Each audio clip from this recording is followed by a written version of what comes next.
Families of American diplomats fleeing Kuwait reach safety in Turkey. They've been allowed out by the Iraqis, but 8 more Britons have been rounded up in Kuwait. The Foreign Office says the Iraqis are holding them at a civilian establishment. Lebanon's ambassador to Kuwait's thought to be the first diplomat to be seized by the Iraqis. He's reported to be in Baghdad. The 52 Americans will fly home from Turkey later today. The convoy crossed the border into Turkey in the early hours of the morning under Iraqi escort. The American families drove for a further 3 hours to the Turkish town of Diyarbakir. The convoy carried 52 diplomats' wives and children. They've had to leave their menfolk behind. Their release from Iraq was achieved following the personal intervention of King Hussein of Jordan. The families were taken to a military hostel to rest, wash and eat, but 3 American men in the convoy were stopped at the border by Iraqi officials. We have called in the Iraqi ambassador in Washington and protested against this, and some restrictions will be placed upon the Iraqi embassy in the United States. After resting, the American families resumed their journey.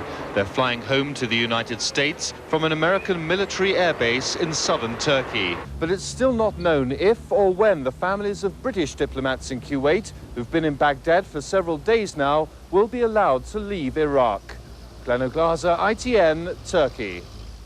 A second squadron of RAF Tornadoes left Germany today to join the multinational force in the Gulf. The Tornadoes are based at RAF Bruggen on the border with Holland. Their deployment was announced last week by the Defence Secretary Tom King. He's flying to the Gulf today to inspect British forces. In the Gulf itself, ITN's Paul Davis was aboard an AWACS early warning radar plane over the Saudi border when it encountered Iraqi fighters.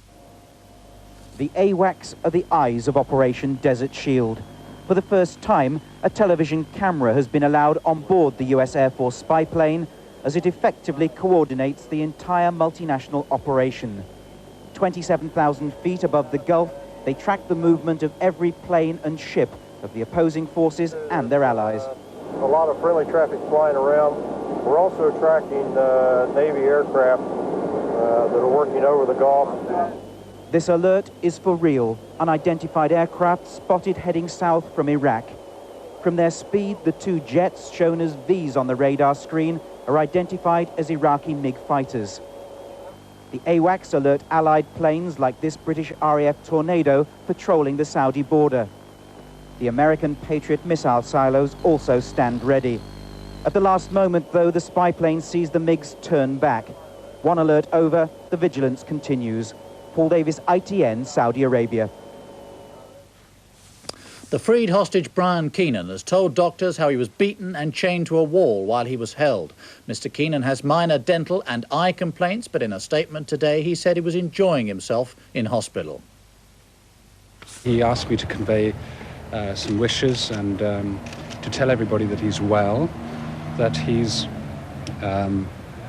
currently enjoying himself, that he's thinking of taking up permanent residence in the hospital, and that he wishes to thank everybody for the gifts and the greetings and the cards that he's had. We've just heard that the jury in the Guinness fraud trial have come back and they've just returned guilty verdicts on all charges against the 4 defendants, apart from one against the defendant Ernest Saunders. Cricket now. England are struggling to save the final Cornhill Test against India at the Foster's Oval. They were dismissed for 340 in their first innings, and following on a few moments ago, there were 21 for no wicket. That's it. Do have a good afternoon.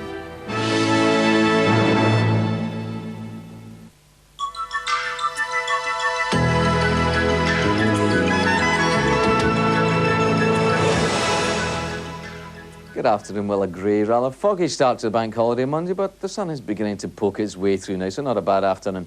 Out to the west, though, a band of cloud and outbreaks of quite heavy rain, and as that comes in through the week, that heralds a change to much cooler and much fresher weather. We'll look at that later on, but first of all, for this afternoon, most of England and Wales up to eastern Scotland, quite fine. Some hazy sunshine now and again, just the odd shower dotted around. There is some more persistent rain, though, coming in from the west, and that'll be crossing Northern Ireland, getting into western Scotland by the evening. Some of that rain may turn out to be quite heavy. Temperatures, well, you're looking at in the sunniest areas, 27, that's 81 degrees Fahrenheit, and generally across the country, 21, up to about 24, 70 to 75 degrees Fahrenheit. Not bad at all. Now then, how does the rest of the week shape up then? Tuesday, staying mostly dry for most of the country and still quite warm and humid with some sunshine. Wednesday, though, that's when the change comes. That band of cloud and quite heavy rain crossing the country, introducing much cooler and much fresher weather. And that leaves the end of the week, Thursday and Friday, essentially a mixture of sunshine and showers. Heaviest of the showers to the north and the west, the best of the sunshine to the south and to the east. And as you can see, much cooler and much fresher to end the week. That's it from me for the moment. Here's the summary.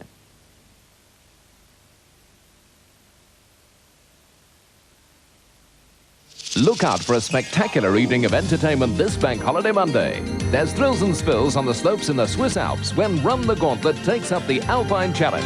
At 6:30, Spitfire Summer goes to Goudhurst, a village which in 1940 lay in the path of the German bombers. An A machine gun, the hot pickers, and the trailing aerials on the aircraft are knocking the apples off the tree. They were that low. But they're flying high in Amsterdam at 7 on a busman's holiday. In the studio, the cable joiners take on the AA patrolmen and fish inspectors. And there's something fishy afoot in Coronation Street at 7:30. Oh, what was that? Your husband is hardly been out of this street these last few days. Not getting back together, are you? Mr. Sugden. And at 8, Nick Nolte stars with Jacqueline Bisset in The Deep. 5 people have died over the last 30 years. For what? Morphine. Big film action and real-life adventure for Bank Holiday Monday evening, here on TBS. In half an hour, we've spectacular racing action from America with the Battle of the Monster Trucks. In the meantime...